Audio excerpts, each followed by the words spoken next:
मेरा नाम अवनीश है। मेरी शादी एक 55 साल की उम्रदार औरत से करवा दी गई। इस शादी से मैं बिल्कुल भी खुश नहीं था, लेकिन मैंने सोचा कि आगे आने वाले हालात कुछ बेहतर हो जाएंगे। मगर मेरी बूढ़ी पत्नी ने मेरे साथ एक दिन कुछ ऐसा किया जिसके बारे में सुनकर आप लोगों के भी रोंगटे खड़े हो जाएंगे। क्या कोई पत्नी अपने पति के साथ ऐसा भी कर सकती है? आप लोगों ने अपनी जिंदगी में सताए हुए, सहमे हुए, जख्मी लोग तो बहुत देखे होंगे, मगर मुझ जैसा लाचार बेटा, लाचार भाई और लाचार इंसान शायद कहीं नहीं देखा होगा। मेरी ये कहानी सुनकर आप लोगों को लगेगा कि मैं अपनी बेबसी की कहानी में बहुत सारी मिलावट कर चुका हूँ, मगर मैं अपनी बेबसी की कहानी आप लोगों से शब्दों में बयां नहीं कर सकता।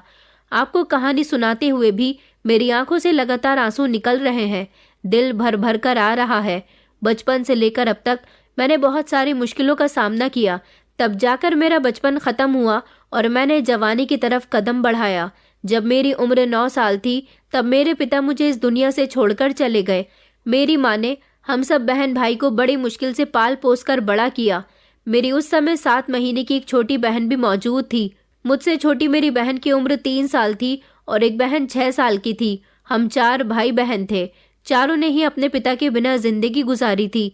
माँ जो लोगों के घरों में काम करने के लिए जाने लगी थी, लोग अब उन पर गंदी नजर रखने लगे थे। जिसका जो दिल करता है वो मेरी माँ को ताना सुना दिया करता था, मगर एक अकेली औरत किस तरह अपने बच्चों की परवरिश कर सकती है, ये तो वो ही जानती है। मेरी माँ बहुत अच्छी थी। उन्होंने अपने बच्चों की परवरिश करने के लिए कभी हार नहीं मानी। हमारा पेट भरने के लिए उन्होंने लोगों के घरों में काम छोड़कर फैक्ट्री में नौकरी तलाश करनी शुरू कर ली। हमारी माँ बहुत खूबसूरत थी, यहाँ तक कि मेरे पापा भी देखने में बहुत स्मार्ट थे। यही वजह थी कि हम सब भाई बहन भी अपने माता पिता पर गए थे। गोरी रंगत और खूबसूरत चेहरे वाले। सबसे ज्यादा खूबसूरत मैं था। मेरी बहनें भी बहुत सुंदर थीं। भले ही हमारे पास दौलत नहीं थी, मगर ऊपर वाले ने हमें खूबसूरती कूट कूट कर दी थी। मुझसे छोटी मेरी बहन का नाम कोमल था और उससे छोटी वाली बहन का नाम खुशी और सबसे छोटी वाली बहन का नाम रश्मि था, जो हम सबकी बेहद लाडली थी, जिसने होश संभलने के बाद अपने पिता को देखा ही नहीं था। लेकिन मैं अपनी तीनों बहनों का लाडला बन गया था। छोटी उम्र में ही घर के बिगड़ते हुए हालात देखकर मैंने अपने दिल में ठान लिया था कि एक न एक दिन मैं अपने घर के हालात बेहतर जरूर करूंगा। मैं इतना कामयाब बन जाऊंगा कि अपनी माँ की जिंदगी में आसानियां पैदा कर दूंगा, अपनी बहनों को अच्छी जिंदगी देने की पूरी पूरी कोशिश करूंगा। मगर किस्मत में क्या लिखा है कौन जानता है। मेरे साथ आने वाले समय में क्या होने वाला था ये तो मैं खुद भी नहीं जानता था। धीरे धीरे वक्त गुजरता गया।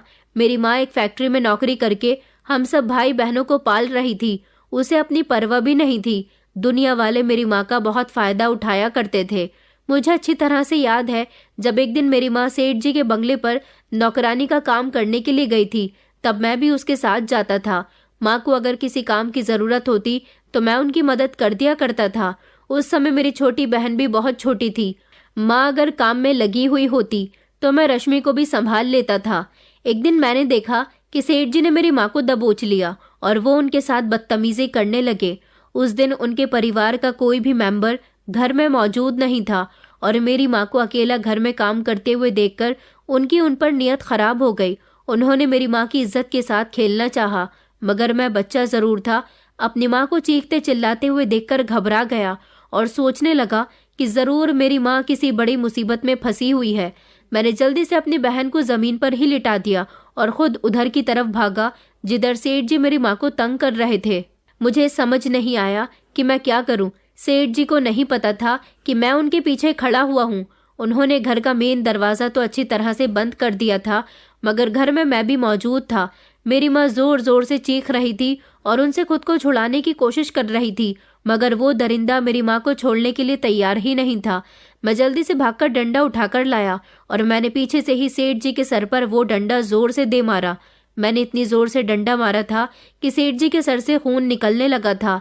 मेरी माँ डर गई। मैं अपनी माँ को लेकर जल्दी से निकल आया। उस दिन मुझे अपनी माँ पर बहुत अफसोस हुआ था। वो घर आकर बहुत रोई थी। वो मुझे और रश्मि को बहुत प्यार कर रही थी। बस इस छोटी सी उम्र से मेरे दिल में अपने घर के हालात सुधारने की लगन पैदा हो गई थी। माँ ने जब फैक्ट्री में काम करना शुरू किया तो मुझे तब भी अपनी माँ की फिक्र लगी रहती थी। मैं माँ से कहता था कि मैं आपके साथ फैक्ट्री चलता हूँ। माँ कहने लगी कि नहीं बेटा, वहाँ कोई परेशानी वाली बात नहीं है। वहाँ मुझे कोई तंग नहीं करेगा, क्योंकि फैक्ट्री में ज्यादातर औरतें ही काम करती हैं। वो बच्चों के खिलौने बनाने वाली फैक्ट्री थी। वहाँ मेरी माँ इतने पैसे कमाकर तो ले ही आती थी कि हम लोगों का गुजारा हो जाता था। मेरी माँ बड़ी मेहनती थी। इधर घर में वो मुझे भाई बहन का ख्याल रखने के लिए छोड़ जाती थी। हम में से कोई भी पढ़ा लिखा नहीं था, क्योंकि इतनी महंगाई और गरीबी में माँ की इतनी मेहनत करने के बावजूद तो हमें 2 वक्त की रोटी मिलती थी। अच्छे कपड़े, अच्छा रहन सहन और पढ़ाई लिखाई तो दूर दूर तक हमें नसीब नहीं होनी थी। माँ जिस फैक्ट्री में काम करती थी वो फैक्ट्री बहुत दूर थी, इसलिए उन्हें कभी कभी घर आने में भी देर हो जाती थी। मेरी छोटी बहन कोमल, जो कि अब खाना बनाना सीख गई थी, खुशी और कोमल अपने नन्हे नाजुक हाथों से घर को भी संवार दिया करती थी और खाना भी बना लिया करती थी। हम सब एक दूसरे का सहारा थे। फिर वक्त इसी तरह से गुजरता गया और धीरे धीरे हम भाई बहन बड़े होते चले गए। देखते ही देखते मेरी उम्र 23 साल हो गई। मेरी माँ अब बूढ़ी हो चुकी थी। उनकी बूढ़ी हड्डियों में अब इतनी भी जान नहीं थी कि वो फैक्ट्री जाकर ज्यादा मेहनत कर सके। 13 साल की उम्र से ही मैं कार सर्विस की दुकान पर लग गया था। वहाँ मुझे काम भी सीखने को मिलता था और दुकान का मालिक मुझे थोड़े बहुत पैसे भी दे दिया करता था। 18 साल की उम्र तक मैंने वहीं पर काम सीखा और उसके बाद मैं इस काम को सीखने में इतना परफेक्ट हो गया कि वहाँ के मालिक ने मुझे अपना लेफ्ट हैंड बना लिया। अब वो सारा काम मुझसे ही करवाते और मुझे महीने की सैलरी दिया करते थे। मैं बहुत खुश था, इसलिए मैंने अब माँ का फैक्ट्री जाना भी बंद करवा दिया था और खुद दुकान पर खूब मेहनत करने लगा था।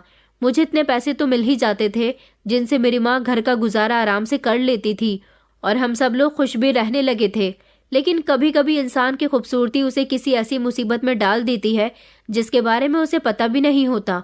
जो लोग खूबसूरत नहीं होते वो लोग खूबसूरत बनने की ख्वाहिश करते हैं। सोचते हैं कि अगर हम खूबसूरत होते तो हमारी जिंदगी भी खूबसूरत लोगों की तरह अच्छी होती।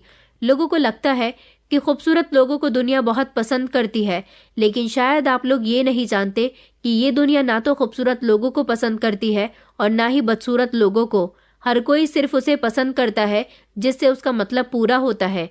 ये दुनिया मतलब की है और मतलब से ही इस दुनिया का गुजारा हो रहा है, आपका, मेरा और इस पूरी दुनिया के हर इंसान का। हमारे घर में धीरे धीरे खुशियां आने लगी थी, क्योंकि कभी कभी मैं अपने काम से घर वापस आता तो अपनी बहनों के लिए फ्रूट्स लेकर चला जाता था।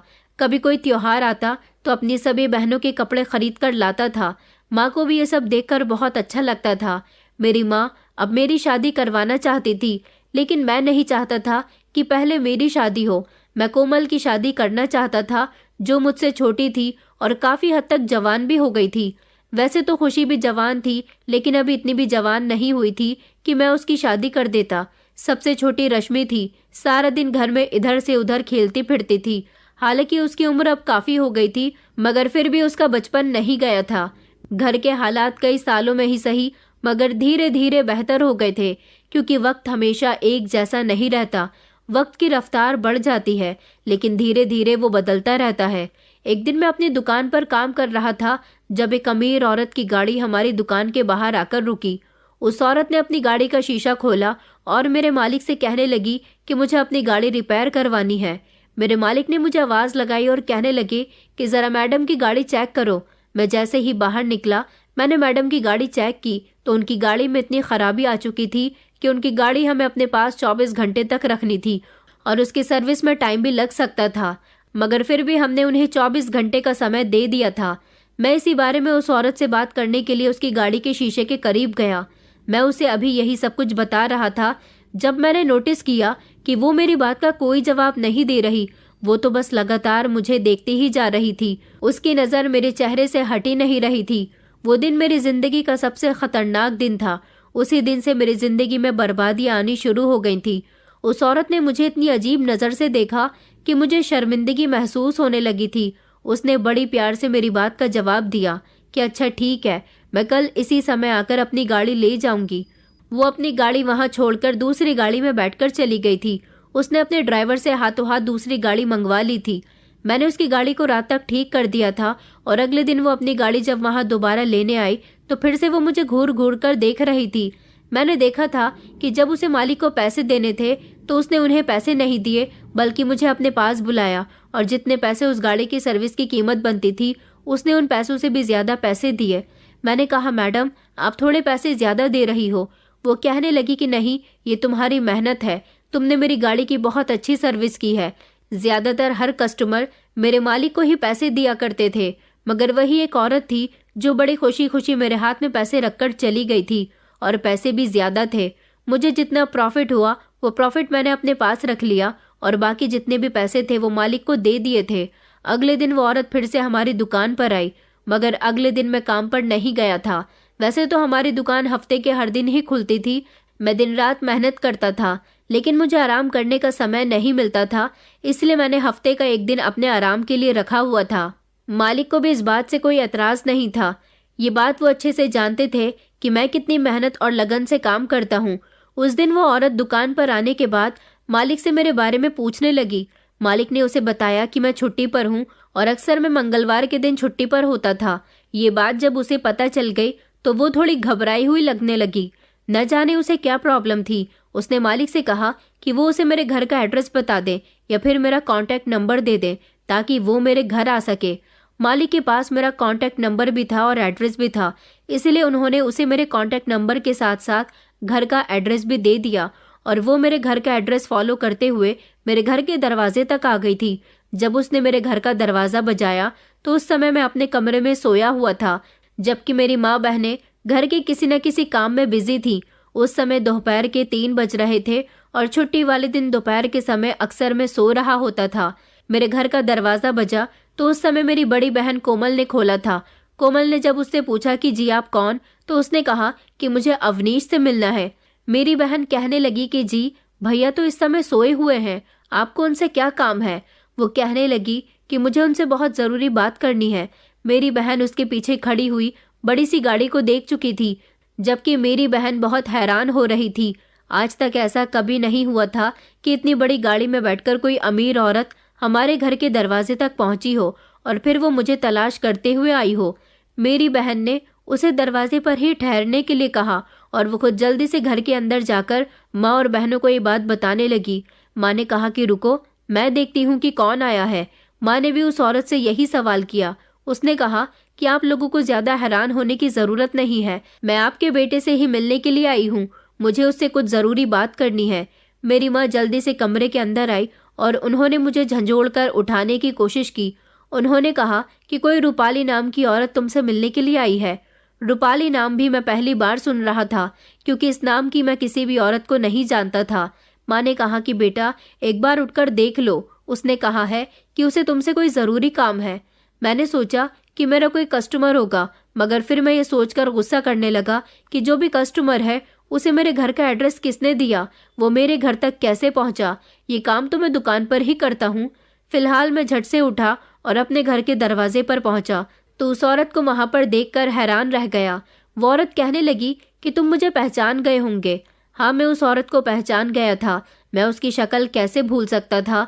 ये औरत खूबसूरत तो थी, इसकी उम्र लगभग 55 साल या उससे ज्यादा ही होगी, क्योंकि उसके चेहरे से उसकी उम्र साफ नजर आ रही थी।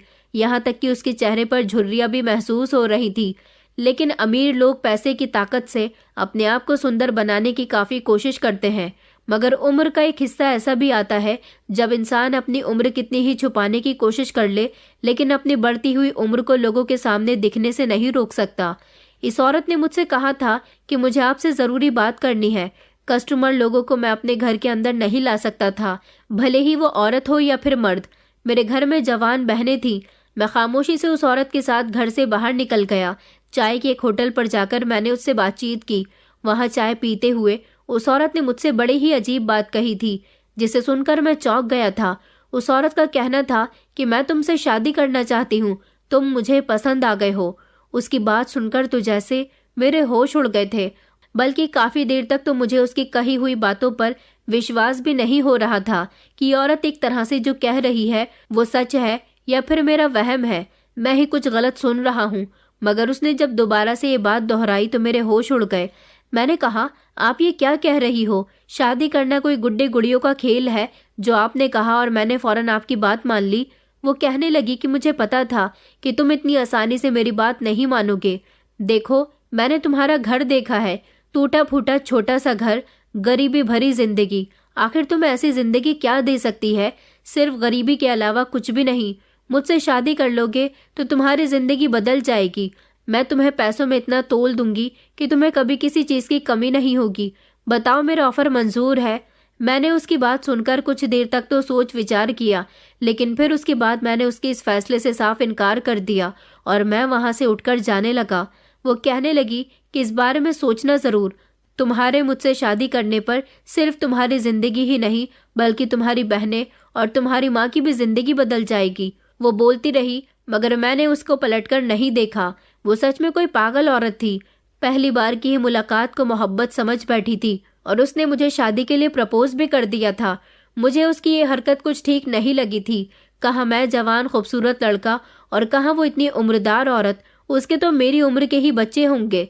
इस उम्र में उसे मुझ जैसे लड़के से शादी करने की क्या सोच रही थी। फिलहाल मैं घर आ गया, लेकिन वो औरत इतनी आसानी से हार मानने वाली नहीं थी। उसका नाम रूपाली था और वो बहुत अमीर औरत थी। शायद इतनी अमीर कि अपने पैसे की ताकत से कुछ भी खरीद सकती थी। मैं घर आया तो माँ मुझसे पूछने लगी कि बेटा, वो कौन औरत थी और तुमसे क्या कह रही थी? मगर मैंने माँ को ये कहकर टाल दिया था कि वो मेरी कोई कस्टमर थी, अपनी गाड़ी की मुझसे ही सर्विस करवाना चाहती है। उसी रात रूपाली जी ने मेरे नंबर पर कॉल की और वो मुझे कॉल करके परेशान करने लगी। बार बार मुझे मैसेज करती और बार बार मुझसे एक ही सवाल करती कि अगर तुम मुझसे शादी के लिए राजी हो जाओ तो मैं तुम्हें मालामाल कर दूंगी। मगर मैंने उसे खूब इग्नोर किया। मैं उसकी कोई भी बात सुनने के लिए तैयार नहीं था। मैं समझ गया था कि वो मुझे अपने लालच में लेना चाहती है, लेकिन मैं उसके लालच में आने वालों में से नहीं था। भले ही मैं एक खूबसूरत और जवान लड़का था, इसका जवाब ये तो नहीं कि मैं उस जैसी अपनी उम्र से बड़ी औरत से शादी कर लेता जिसका मेरे साथ दूर दूर तक भी कोई मैच नहीं था। फिलहाल वो काफी दिनों तक मुझे इसी तरह से परेशान करती रही। मैंने उसके बारे में अपने घर में कोई जिक्र नहीं किया था। कई बार वो मेरी दुकान पर भी मुझसे बातचीत करने के लिए आई थी, मगर मैंने उसे सख्त मना कर दिया था कि तुम्हें यहाँ आने की कोई ज़रूरत नहीं है। मैं किसी भी हद तक तुम्हारी बात नहीं मानूंगा, चाहे तुम मुझे अपनी दौलत का कितना ही लालच क्यों न दो। मुझे ऐसी दौलत की कोई ज़रूरत नहीं है। वो मुझे फ़ोन करके परेशान करने लगी, मैसेजेस करने लगी, लेकिन मैं उसे हर तरह से इग्नोर करने लगा था। एक दिन तो उसने हद ही कर दी थी। जब मैं रात को अपने घर आया तो उस दिन मैंने देखा कि मेरी माँ मुझे बहुत खुश नजर आ रही थी। माँ कहने लगी कि बेटा, मुझे तुमसे एक ज़रूरी बात करनी है। मुझे पता है कि ये बात तुम्हारे लिए ठीक नहीं है, मगर मैं क्या करूँ, मेरी मजबूरी मेरे आड़े आ जाती है। अब तुम्हारी ज़िंदगी बदलने वाली है। भगवान ने तुम्हारी ज़िंदगी में एक ऐसा इंसान भेज दिया है जो तुम्हें इन मुसीबतों से निकाल देगा। अब तुम्हें कोई मेहनत मजदूरी नहीं करनी पड़ेगी। मैंने माँ से कहा, मुझे आपकी कोई बात समझ नहीं आ रही। घुमा फिराकर बात करने के बजाय आपको सीधे सीधे बात करना चाहिए। माँ कहने लगी कि अच्छा तो ठीक है, सुनो, आज तुम्हारे लिए एक रिश्ता आया है। मैंने कहा, अच्छा, कहाँ से आया है? माँ कहने लगी कि बेटा, वो बहुत अमीर औरत है। इस पर मेरी माँ ने मुझसे नज़र चुराई थी और मेरी बहनों की तरफ देखा था। खुशी ने तो जैसे माँ को इशारा दिया कि आपको भैया से ये बात नहीं करनी चाहिए, लेकिन माँ अपनी बात किए बिना न रह सकी। उन्होंने कहा कि एक दिन जो औरत हमारे घर तुमसे मिलने के लिए आई थी वो तुमसे शादी करना चाहती है।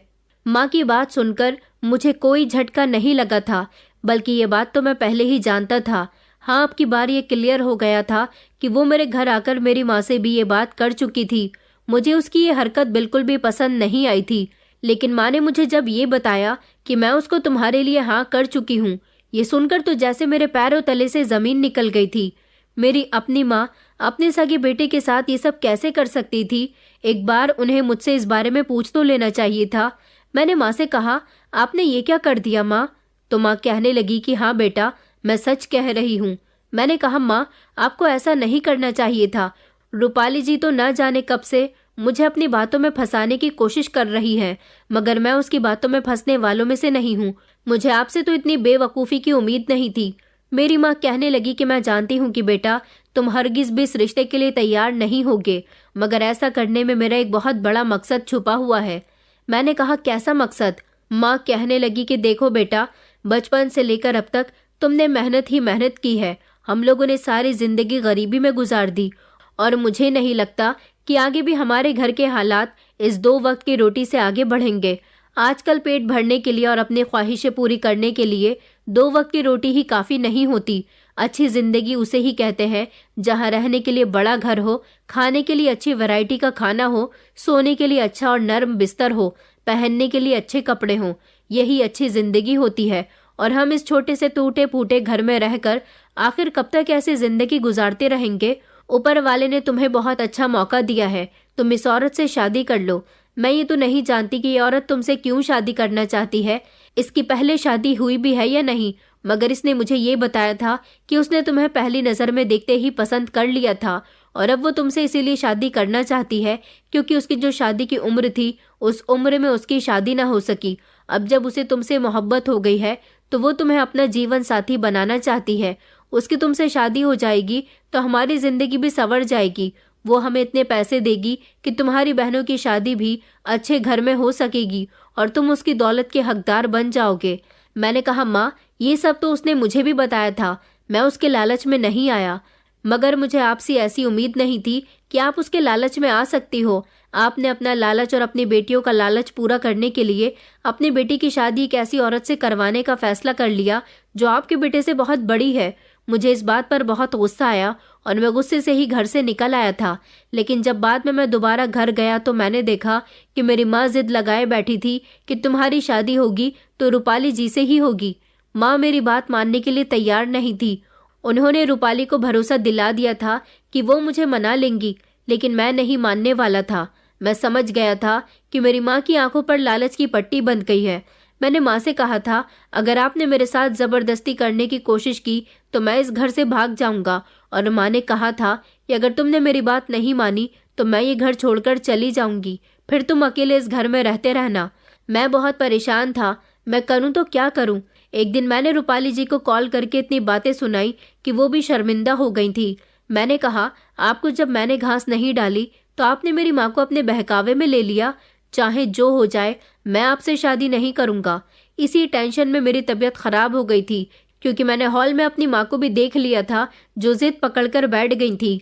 आखिर मेरी माँ को क्या हो गया था जो अपने बेटे की बात सुनने के लिए तैयार नहीं थी। बस उन्हें यही लगता था कि रूपाली जी से शादी करने पर हमारी गरीबी खत्म हो जाएगी, मेरी बहनों की शादियां भी अमीर घर में हो जाएंगी, मगर वो इतनी मतलबी कैसे हो सकती हैं।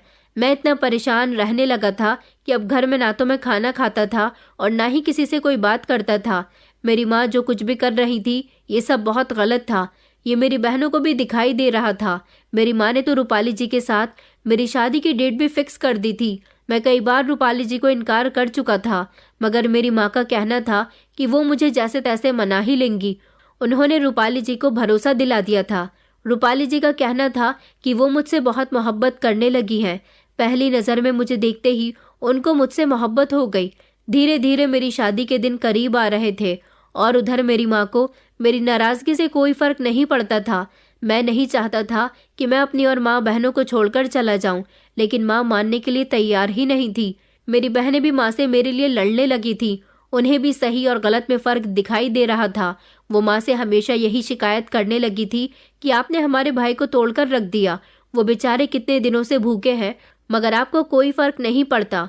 तो माँ कहने लगी कि जब उसकी रूपाली जी से शादी हो जाएगी और वह अच्छी ज़िंदगी गुजारने लगेगा तब वो खुद समझ जाएगा कि उसकी माँ ने उसके लिए कितना बेहतर फ़ैसला किया। मेरी शादी में 1 हफ्ता रह गया था और अब मैं ये सब बर्दाश्त नहीं कर सकता था। मैं देख रहा था कि माँ धीरे धीरे शादी की तैयारियों में लग गई थी। वो अकेले ही बाजार जाकर खूब शॉपिंग कर रही थी, लेकिन उनके पास पैसे कहाँ से आए थे ये भी मैं नहीं जानता था, क्योंकि मैंने तो उन्हें इस महीने पैसे भी नहीं दिए थे। माँ ने ठान लिया था कि वो रूपाली जी को मेरी पत्नी बनाकर ही रहेंगी, मगर मैं भी मानने वालों में से नहीं था। इसलिए मैंने अपना सामान पैक करना शुरू किया और मैं घर से निकलने लगा। मैंने माँ से कह दिया था कि आपको जो करना है करिए, लेकिन मैं इस घर को छोड़कर जा रहा हूँ। मेरी बहनें भी मेरे साथ चलने के लिए तैयार हो गई थी। उन्होंने कहा कि हम इस घर में नहीं रहेंगे जहाँ हमारा भाई नहीं रहेगा। इस बार माँ का दिल पिघल गया था। वो डर गई थी। उन्हें लगता था कि मैं घर छोड़ने के लिए कभी तैयार नहीं हो सकता, लेकिन मेरी जिंदगी का इतना बड़ा फैसला वो मेरी मर्जी के बिना कर चुकी थी। इस बार तो मेरा उनसे नाराज होना बनता था। मैं ही नहीं बल्कि मेरी बहनें भी माँ से मना कर चुकी थी कि भैया के साथ ऐसा जुल्म मत करो। माँ ने मुझे घर से जाते हुए रोक लिया। वो रोने लगी। माँ कहने लगी कि बेटा, मैं तुम लोगों की भलाई के लिए ही ऐसा कर रही थी। अगर तुम मुझसे शादी कर लेते तो हम सबकी जिंदगी में आसानियाँ पैदा हो जाती। मैंने कहा, माँ आपको क्यों नहीं दिखता? उस औरत के साथ शादी करके आपका बेटा कभी खुश नहीं रहेगा। अपनी शादी के लिए हर इंसान एक्साइटेड होता है, मगर मैं इस शादी से बिल्कुल भी खुश नहीं हूँ, क्योंकि मेरी माँ मेरी शादी किसी लड़की से नहीं बल्कि एक औरत से करवा रही है। आपको शर्म आनी चाहिए, वो आपकी उम्र की है। दुनिया जमाना क्या कहेगा कि दौलत के लालच में आकर आपने अपने बेटे की शादी ऐसी औरत से करवा दी जिसका आपके बेटे से दूर दूर तक भी मैच नहीं है। मेरी माँ खामोशी से खड़ी हुई सारी बातें सुनती रही। उन्होंने कहा कि अच्छा ठीक है, तुम रुक जाओ, मैं खुद रूपाली जी से इस रिश्ते के लिए इनकार कर देती हूँ। लेकिन बेटा, तुम एक बार और सोच लेते, या फिर तुम खुद ही रूपाली जी से मना कर देते तो ज्यादा बेहतर रहता। मैंने कहा माँ, मैं ऐसा कुछ भी नहीं करूँगा। मैं तो रूपाली जी को पहले भी कई बार मना कर चुका हूँ, मगर आपने दौलत के लालच में आकर अपने बेटे का सौदा कर दिया। अब सब कुछ आपके हाथ में है। जिस तरह से आपने सब कुछ बिगाड़ा है, इस तरह से आपको ही सब कुछ ठीक करना होगा। माँ ने अगले ही दिन रूपाली जी को फोन करके कह दिया कि मुझे माफ कर देना, मेरा बेटा इस शादी के लिए नहीं मान रहा। मुझे लगता था कि मेरा बेटा मान जाएगा, मगर क्या करूं, ये उसका अपना फैसला है, उसका हक है, मैं इस बारे में कुछ नहीं कह सकती। ये कहकर माँ ने फोन बंद कर दिया था, मगर हमें ये नहीं पता था कि रूपाली जी अब शांत नहीं बैठने वाली थी। अगले ही दिन वो हमारे घर आ गई और उसने हंगामा करना शुरू कर दिया। उसका कहना था कि तुम लोगों ने मेरे साथ धोखा किया। तुमने तो अपने बेटे की शादी मेरे साथ करवाने का फैसला कर लिया था, मगर अब तुम अपने फैसले से मुकर रही हो। उस दिन मैं घर पर मौजूद नहीं था। वो मेरे पीछे मेरी माँ से बहुत झगड़ रही थी, यहाँ तक कि उनका झगड़ा मेरी बहनों से भी हो गया था। ये बात मुझे पता नहीं थी, लेकिन शाम के समय जब मैं घर आया तो मैंने देखा कि मेरी माँ और बहनें अपना मुंह लटकाए एक तरफ को बैठी हुई थी। मैंने जब उनके लटके हुए चेहरे देखे तो उनसे सवाल किया कि क्या हुआ है, तुम लोगों ने ऐसी शक्लें क्यों बनाई हुई हैं। रश्मि भागती हुई मेरे करीब आई और मेरे गले से लग गई। कहने लगी कि भैया, आज एक आंटी आई थी और वो बहुत जोर जोर से घर में झगड़ा कर रही थी। मैं समझ गया था। मैंने कहा, क्या रूपाली जी यहाँ आई थी? मेरी दोनों बहनें भी दौड़कर मेरे करीब आई और कहने लगी कि हाँ भैया, वो यहाँ पर आई थी और हम लोगों को धमकी देकर गई है कि अगर आपकी शादी उनके साथ नहीं करवाई गई तो वो हम सबको बर्बाद कर देंगी। मैंने कहा कि उसके बाप का राज नहीं है जो वो ये सब कुछ कर लेगी। तुम्हें डरने की कोई ज़रूरत नहीं है, वो कुछ नहीं कर सकती। तभी खुशी मेरे करीब आई और कहने लगी कि भैया, अब वो काफ़ी कुछ कर सकती है। मैंने उसे चौंक कर देखा तो वो कहने लगी कि भैया, क्योंकि माँ ने उससे पैसे लिए थे। रूपाली जी ने माँ को रिश्ता करवाने के लिए 2 लाख रुपए एडवांस दिए थे और माँ ने वो पैसे आपकी शादी की शॉपिंग में ख़त्म कर दिए। उनका कहना है कि माँ उनसे पैसे ले चुकी है। अगर उन्होंने शादी से इनकार किया तो बहुत बुरा होगा, वो हमसे बदला लेगी। मैंने कहा, माँ आपने ये क्या कर दिया? आपको उससे पैसे लेने की क्या ज़रूरत थी? माँ कहने लगी, तो फिर मैं क्या करती? मैं लालच में आ गई थी। मैंने तुमसे कहा ना कि मैंने ये सब कुछ हमारी गरीबी ख़त्म करने के लिए किया। तुम भी उससे शादी क्यों नहीं कर लेते? एक बार जब उसकी सारी जायदाद तुम्हारे नाम हो जाएगी तो तुम उसे डिवोर्स दे देना, छोड़ देना उसे। मर्द के लिए शादी करना कोई बड़ी बात नहीं होती। तुमने इतनी सी बात को इतना बड़ा बना दिया। मैं अब की बार अपनी माँ से बहुत नाराज़ हुआ था। मेरे पास उनसे कहने को बहुत कुछ शब्द थे, मगर वो मेरी माँ थी। मैं उनसे कुछ नहीं कह सका। मैं खामोश हो गया। मेरी माँ ने अपने और बहनों के लिए ढेर सारे कपड़े खरीद रखे थे।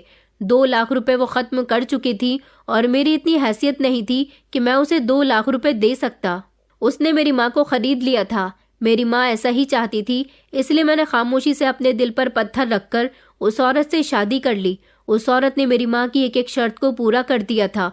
उनको रहने के लिए बड़ा सा घर दे दिया, बहुत सारे पैसे दिए और उनकी हर ख्वाहिश को पूरा कर दिया, मगर ऐसा उन्होंने अपने बेटे को बेचकर किया था।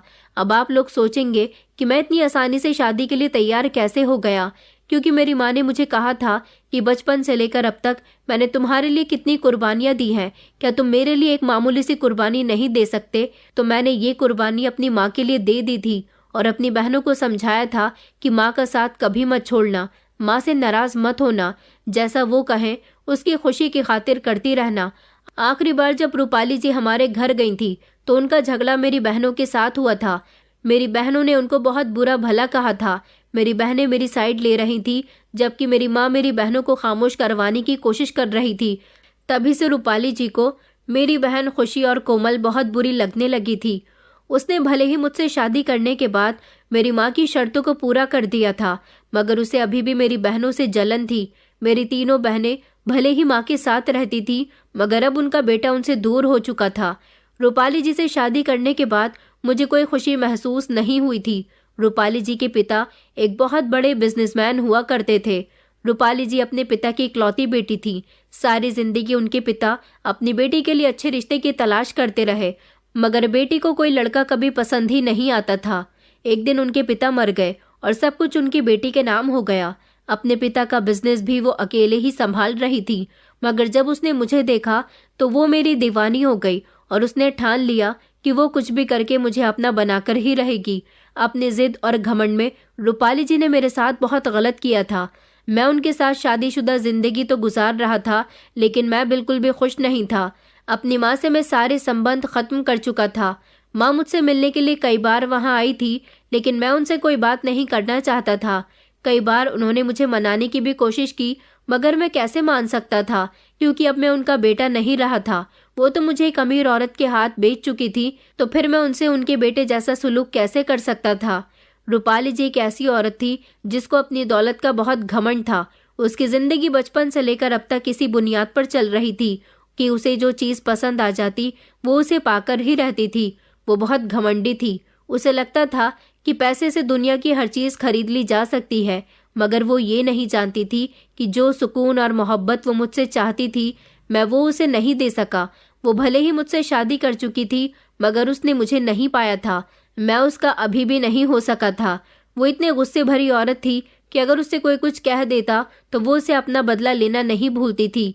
मेरी बहनों से उसकी लड़ाई हुई थी। मेरी बहनों ने उससे कहा था कि अगर तुमने हमारे भाई से शादी करने की कोशिश की तो हम तुम्हें कभी अपनी भाभी एक्सेप्ट नहीं करेंगे। जल्द ही हमारा भाई तुम्हें डिवोर्स दे देगा। तुम कभी उसे नहीं पा सकोगी। तुम बहुत बुरी औरत हो। जिस दिन से तुमने हमारे घर में कदम रखा है, हमारे भाई की जिंदगी को बर्बाद कर दिया। तुम अपनी जिंदगी में कभी खुश नहीं रह सकोगी। मेरी बहनें मुझसे बहुत प्यार करती थी। मुझे परेशान देखकर और मुझे परेशानी की तरफ जाते हुए देखकर उनके मुंह से कभी ऐसी औरत के लिए दुआ नहीं निकल सकती थी, बल्कि बद्दुआ ही निकलती थी। रूपाली को ये सब सुनकर बहुत गुस्सा आया और उसने मेरी बहनों से कह दिया था कि तुम लोगों से एक न एक दिन मैं अपनी इस बेइज्जती का बदला जरूर लूंगी। मैं उसके घर में भले ही रहता था, वो कहाँ जाती क्या करती मैं कुछ नहीं जानता था। मैं उसकी जिंदगी में किसी तरह का कोई इंटरफेयर नहीं करता था। वो इस शादी से बहुत खुश थी। अपनी सारी दोस्तों और रिश्तेदारों को दिखाया करती थी कि मेरी शादी भले ही देर से हुई है, मगर मेरा पति बहुत सुंदर और कम उम्र का है। लोगों को हैरानी होती थी कि इस जैसी औरत को ऐसा लड़का कैसे मिल सकता है, मगर लोग क्या जानते थे कि उसने जबरदस्ती मुझसे शादी की थी। एक दिन मुझे पता चला कि मेरी माँ ने मेरी दोनों बहनों का रिश्ता बहुत अच्छे घर में तय कर दिया। पहले तो मेरी माँ कहती थी कि वो सिर्फ कोमल की शादी करेंगी, लेकिन अब उन्होंने खुशी की भी शादी करने का फैसला कर लिया था। मेरी बहनों की शादी के दिन करीब आ गए थे। मैंने अपनी बहनों से बात की थी। उनसे पूछा था कि कहीं माँ ने मेरी ही तरह तो तुम्हारी जिंदगी बर्बाद करने के बारे में नहीं सोचा। तो वो कहने लगी कि नहीं भैया, हमारी शादी माँ अच्छे घर में करवाने जा रही है। लड़के बहुत अच्छे हैं। मेरी बहनें इस शादी से बहुत खुश थीं। उनके चेहरे पर खुशी देखकर मुझे एक अजीब तरह की तसल्ली हो गई थी। भले ही मेरी माँ ने मेरे साथ जो किया हो, मगर उन्होंने मेरी बहनों के लिए बेहतर सोचा था। दोनों की ससुराल बहुत अच्छी थी। दोनों की ससुराल वाले खाते पीते लोग थे। लड़के पढ़े लिखे थे और अच्छी नौकरी करते थे। मेरी दोनों बहनों की शादी हुई तो मेरी माँ रूपाली जी के घर पर हम दोनों को इनवाइट करने के लिए आई थी, लेकिन मैंने इस शादी में जाने से साफ इनकार कर दिया। रूपाली से तो मैं कोई बात नहीं करता था। रूपाली ने ये बात मुझे शादी के पहली रात ही समझा दी थी कि तुम मुझे डिवोर्स देना चाहो तब भी नहीं दे सकते, क्योंकि मैंने एक कॉन्ट्रैक्ट किया है। तुम मुझे मेरी मर्जी के खिलाफ जाकर डिवोर्स नहीं दे सकते। मैंने कहा, मगर मैंने ऐसे किसी कॉन्ट्रैक्ट पर साइन नहीं किया।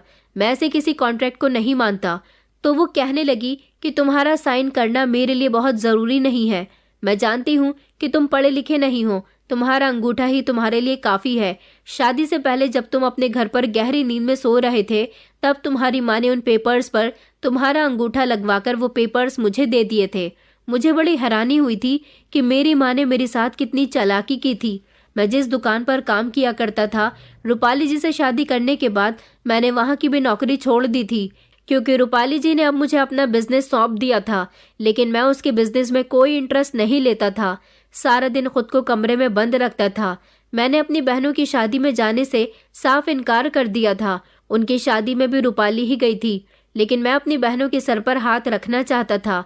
मैं खामोशी से शादी हॉल चला गया और जिस समय मेरी बहनों के विदा होने का समय हुआ तो मैं चोरी चुपके दुल्हन वाले कमरे में चला गया और वहां जाकर उनको आशीर्वाद देकर खामोशी से वापस आ गया था, ताकि मुझे कोई देख न सके। मैं अपनी माँ से नाराज था और अपनी इस नाराजगी को मैं कभी खत्म नहीं करना चाहता था। मेरी बहनों की शादी को 2 दिन गुजरे तो एक अजीब सी खबर मुझे मिली। वो ये थी कि मेरी दोनों बहनों की शादी हुई थी, उन दोनों के पति एक साथ मर गए। ये बड़ी ही अजीब खबर थी, जबकि मेरी दोनों ही बहनें अलग अलग घरों में विदा होकर गई थी। ऐसा कैसे हो सकता था कि उनके पतियों की मौत हो गई? मैं जब अपनी बहनों की ससुराल पहुंचा तो दोनों ही बहनों का रो रो कर बहुत बुरा हाल हो रहा था। दोनों ही अपने घरों में बुरी तरह से रो रही थी। अभी वो 24 घंटे की दुल्हन थी और पूरे 24 घंटे के बाद ही वो विधवा हो गई। मेरी दोनों बहनों के साथ जो हुआ था वो बड़ा ही खतरनाक था। मेरे दिल को उसने बहुत ही तकलीफ पहुंचाई थी। उनके साथ ऐसा नहीं होना चाहिए था। मेरी माँ भी बिलक बिलक कर रो रही थी। कुछ समय गुजरा तो मेरी दोनों बहनें वापस अपने मायके आ गई थी। वो मुझे बहुत याद करती थी। मैं उनसे घर पर मिलने चला जाता था, मगर माँ से कोई बात नहीं करता था। इधर रूपाली जी धीरे धीरे मेरे नज़दीक आने की कोशिश करती थी, मगर मैं उसे खुद से दूर कर देता था। कई दिन इसी तरह से गुजर गए। मैं अपने आप को बहुत बेबस और लाचार महसूस कर रहा था, जो अपनी बहनों के लिए कुछ न कर सका। ये भी जानने की कोशिश न कर सका कि एक ही दिन वो दोनों विधवा कैसे हो सकती हैं। उनकी तकलीफ मुझे अंदर से खाए जा रही थी। लेकिन जब ये खबर मुझे पता चली कि उन दोनों से बदला लिया गया है, उन दोनों के पतियों को जिसने मारा था वो कोई और नहीं बल्कि रूपाली थी। एक दिन मैंने रूपाली को किसी से फोन पर बातें करते हुए सुना था। वो जोर जोर से हंस रही थी और कह रही थी कि अवनीश की दोनों बहनें जो मुझे कोस रही थी, आज वो अपनी किस्मत को बुरी तरह से रो रही हैं। मेरे साथ कभी ऐसा नहीं हुआ कि मैंने किसी से बदला न लिया हो। अवनीश नहीं जानता कि मुझे किसी से बदला लेकर कितनी खुशी मिलती है। वो दोनों विधवा हो गई और अब अपने मायके में खामोशी से बैठी हुई हैं। ये बात सुनकर तो जैसे मैं आग बबूला हो गया था। मुझे बहुत गुस्सा आया और उसी समय में दरवाजे को झटके से खोलता हुआ रूपाली जी के करीब पहुंचा और उनसे सवाल किया कि तुमने मेरी बहनों के साथ ऐसा क्यों किया? तुमने क्यों पैसे की इतनी ताकत दिखाई? तुमने आखिर ऐसा क्यों किया? तुम्हारी मेरी बहनों से क्या दुश्मनी थी? तब उसने मुझे बताया कि मेरी तुम्हारी बहनों से लड़ाई हुई थी और उन्होंने मुझे अपने घर में बिठाकर बहुत जलील किया था। कभी ऐसा नहीं हुआ कि मुझे किसी ने जलील किया हो। मैं किसी की इंसल्ट बर्दाश्त नहीं करती। तुमने भी मुझे बहुत जलील किया है। तुम भी हमेशा मुझे फ़ोन करके शादी से इनकार करते रहते थे। तुम्हारी बहनों को तकलीफ़ पहुंचाकर मुझे बहुत खुशी मिली है, क्योंकि जब बहनों को तकलीफ़ पहुंचेगी तो भाई को भी तकलीफ़ पहुंचेगी ना। ये कहकर वो ज़ोर ज़ोर से हंस रही थी। इस समय मुझे वो किसी दुश्मन से कम दिखाई नहीं दे रही थी। मैंने गुस्से से उसे देखा। मैंने कहा, मैं तुम्हें डिवोर्स दे दूंगा। वो कहने लगी कि मेरे पास कॉन्ट्रैक्ट है, कॉन्ट्रैक्ट के मुताबिक तुम मुझे डिवोर्स दे भी दोगे तब भी मैं तुमसे अलग नहीं हो सकती। मैंने कहा, तो ठीक है, मेरी जान चली जाएगी तब तो तुम मुझसे अलग हो जाओगी ना। मेरी बात सुनकर जैसे उसे जोरदार झटका लगा था। वो कहने लगी कि नहीं, तुम ऐसा कुछ नहीं करोगे। अगर तुमने ऐसा कुछ किया तो अच्छा नहीं होगा। मैंने कहा, मेरे पास अब कोई रास्ता नहीं है। मुझे तुमसे छुटकारा पाने के लिए कुछ ना कुछ तो करना ही होगा। मैंने हाथ में चाकू उठाया और अपनी नस काट ली। मुझे लगा था कि मैं इस दुनिया से चला जाऊंगा, मगर मेरी बदकिस्मती थी कि मैं जिंदा बच गया था। जब मैंने अस्पताल में अपनी आंख खोली तो मेरे करीब मेरी माँ बैठी हुई थी। उस समय पुलिस भी वहां पर मौजूद थी। पुलिस को किसने बुलाया ये तो मैं नहीं जानता था, लेकिन पुलिस मेरा बयान लेना चाहती थी। पुलिस का कहना था कि तुम्हें किसने मारने की कोशिश की, क्योंकि तुम्हारी माँ ने पुलिस में कंप्लेंट दर्ज करवाई है कि इस शहर की सबसे बड़ी इंडस्ट्रियल कंपनी की मालकिन रूपाली सक्सेना ने तुम्हें मारने की कोशिश की है और तुम उनके पति हो। हम तुम्हारा बयान दर्ज करना चाहते हैं। आखिर उन्होंने तुम्हारे साथ ऐसा क्यों किया? मैंने पुलिस को सब कुछ सच सच बता दिया था। पुलिस ने मेरे बयान रिकॉर्ड कर लिए थे, मगर अभी भी रूपाली जी खामोश बैठने वालों में से नहीं थी। रूपाली जी ने पुलिस को वो कॉन्ट्रैक्ट दिखाया जिस पर मेरे अंगूठे का निशान था, मगर मेरी माँ ने इस बार अपने बेटे की साइड ली थी। उनसे भी जितनी गलतियां हुई थी उन्होंने सब पुलिस को बता दी थी। उन्होंने बता दिया था कि मेरी माँ लालच में आ गई थी और उन्होंने ही अंगूठे के निशान धोखे से उन पेपर्स पर लिए थे और वो पेपर रूपाली जी के हवाले कर दिए। मैंने पुलिस को ये भी बता दिया था कि मेरी दोनों बहनों के पतियों को भी इन्होंने ही मरवाया था। कोमल के पति का तो कार एक्सीडेंट करवाया गया था, जबकि खुशी के पति की मौत सोते समय दम घुटने की वजह से हुई थी। रूपाली जी ने खुशी के घर की नौकरानी को पैसे देकर खरीद लिया था और उस नौकरानी से ये काम करवाया था। नौकरानी ने खामोशी से खुशी के कमरे में जाकर रात के अंधेरे में उसके पति के मुंह पर तकिया रख दिया और उस समय खुशी गहरी नींद में थी, इसलिए उसे कुछ पता न चल सका। उसके पति ने अपने हाथ पैर हिलाने की भी कोशिश की, मगर शादी की थकान की वजह से मेरी बहन बहुत थकी हुई थी। उसे बहुत गहरी नींद आ रही थी और उसे पता ही नहीं चल सका कि उसके पति के साथ क्या हो रहा है। रूपाली जी अपनी कोई भी सच्चाई उगलने के लिए तैयार नहीं थी। मैंने पुलिस के सामने कह दिया था कि मैं इस औरत के साथ नहीं रहना चाहता। अगर इस औरत ने मुझे अपने साथ रखा तो मैं इस दुनिया को छोड़कर चला जाऊंगा। रूपाली जी उस समय बहुत परेशान थी। वो कुछ भी करके मुझे छोड़ना नहीं चाहती थी, मगर इस समय एक ऐसे इंसान की एंट्री हुई जिसने मुझे बचा लिया था। वो थे रूपाली जी के चाचा, जो अपनी भतीजी की हर हरकत से अच्छी तरह से वाकिफ थे। वो जानते थे कि उनकी भतीजी कितनी जिद्दी और बिगड़ी हुई है। वो बचपन में स्कूल के समय भी कुछ इसी तरह से कर चुकी थी, जब उसे एक लड़की पसंद आ गई थी। वो उससे दोस्ती करना चाहती थी और वो लड़की रूपाली जी से दोस्ती नहीं करना चाहती थी। रूपाली जी ने उस लड़की से दोस्ती करने के लिए कहा। जब वो लड़की उनसे दोस्ती करने के लिए नहीं मानी तो उन्होंने बाथरूम में ले जाकर उसे बंद कर दिया। रूपाली जी वक्त के साथ साथ एक ऐसी इंसान बन गई थी जिसे हमेशा सिर्फ अपनी फिक्र रहती थी, जो हमेशा अपनी ख्वाहिशों को पूरा करने के लिए जीती थी, चाहे वो दूसरों की ख्वाहिशों को मार कर ही क्यों ना अपनी ख्वाहिशों को पूरा करें। पुलिस को उनके चाचा जी ने बता दिया था कि रूपाली बचपन से ही ऐसी है। रूपाली जी के चाचा जी की उम्र काफी थी, मगर जब उन्हें पता चला कि रूपाली जी ने शादी कर ली है और किसी ऐसे लड़के से शादी की है जो सिर्फ 22 साल की उम्र का है, तब वो समझ गए थे कि इस बार भी रूपाली ने कुछ गलत किया होगा। उस लड़के ने जरूर किसी मुसीबत में आकर शादी की होगी। उन्हें साथ ही साथ अपने भाई की दौलत की भी फिक्र थी, इसलिए उन्होंने अपनी भतीजी के खिलाफ एक्शन लिया। पुलिस ने कहा कि रूपाली की दिमागी कंडीशन ठीक नहीं है। जब ये लड़का इसके साथ कोई संबंध ही नहीं रखना चाहता तो इस कॉन्ट्रैक्ट को भी नहीं मानना चाहिए। मगर रूपाली जी चीख चीख कर कह रही थी कि मैं अवनीश से प्यार करती हूँ, मैं इसे नहीं छोड़ सकती। अस्पताल में ही यह हंगामा चल रहा था। जब उनकी बात किसी ने नहीं मानी तो उन्होंने कहा कि अगर अवनीश मेरा नहीं हो सकता तो किसी का भी नहीं होगा। पहले मैं इसे जान से मार दूंगी और फिर खुद मर जाऊंगी। उन्होंने भागकर पुलिस इंस्पेक्टर की जेब से बंदूक निकालनी चाही। वो पहले मुझे मारना चाहती थी और बाद में खुद को। उनके चाचा की कही हुई बात सब लोगों के सामने साबित हो गई थी कि वो दिमागी तौर पर कमजोर है। उसकी दिमागी हालत ऐसी है कि वो दूसरों को नुकसान पहुंचा सकती है। ये सब देखकर पुलिस ने उन्हें अरेस्ट कर लिया और फिर उन्हें पागल खाने में भर्ती कर दिया गया था। ये तो अच्छा हुआ कि पुलिस ने मौके पर ही उन्हें रोक लिया, वरना वो रिवॉल्वर निकालकर मुझे और खुद को शूट कर सकती थी। ऐसा इसलिए हुआ था क्योंकि बचपन से ही उनके माता पिता ने उनकी हर ख्वाहिश को पूरा किया था। उन्होंने अपनी बेटी की शादी भी इसीलिए नहीं की थी क्योंकि उनकी बेटी के दिल को अभी तक कोई भाया नहीं था। और फिर इसी दौरान उनके माता पिता की मौत हो गई। लेकिन माता पिता की मौत होने से उनकी जिंदगी पर कोई फर्क नहीं पड़ा था, क्योंकि वो उनके लिए इतनी दौलत छोड़ गए थे कि वो अपनी सारी जिंदगी अपने माता पिता के बिना भी गुजार सकती थी। यही वजह थी कि उनकी इतनी उम्र हो गई थी और वो शादी किसी ऐसे ही इंसान से करना चाहती थी जो उसे पसंद आ जाए। फिलहाल पुलिस उन्हें अपने साथ लेकर जा चुकी थी। मैं इस बड़ी मुसीबत से निकल गया था। मेरी माँ से मैं अभी भी नाराज था। मेरी माँ रो रो कर मुझसे माफी मांग रही थी।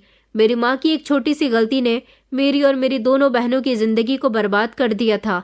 उसी समय अगर मेरी माँ रूपाली जी को रिश्ते से साफ इनकार कर देती तो बात इतनी आगे न बढ़ती, लेकिन मेरे साथ ये सब कुछ होना ही था। कुछ माता पिता ऐसे होते हैं जो अपने बच्चों की सारी ख्वाहिशें पूरी करने के चक्कर में उनकी दिमागी हालत को आने वाले समय में कमजोर कर देते हैं और उन बच्चों को उनके लिए ही घमंडी बना देते हैं। कुछ डिमांड्स ऐसी होती हैं जो हमें पूरी नहीं करनी चाहिए और कुछ ऐसी डिमांड्स जो हमारे बच्चों के लिए हानिकारक है, और ऐसे डिमांड से आप लोग भी सावधान रहिए और जितना हो सके अपने बच्चों की उन बातों को मानने की कोशिश करिए जो जायज़ है। जो बातें गलत हैं उनको बिल्कुल भी नहीं मानिए। ऐसा ना हो कि समझदारी की उम्र में आकर भी वो इंसान अपने आप में ही घमंडी रहे। दोस्तों, उम्मीद करती हूँ आपको हमारी कहानी पसंद आई होगी। कहानी पसंद आई है तो वीडियो को लाइक करें, चैनल पर नए हैं तो चैनल को सब्सक्राइब करें और हाँ, नोटिफिकेशन बेल को ज़रूर दबाएं ताकि अगली अपडेट सबसे पहले आपको मिले।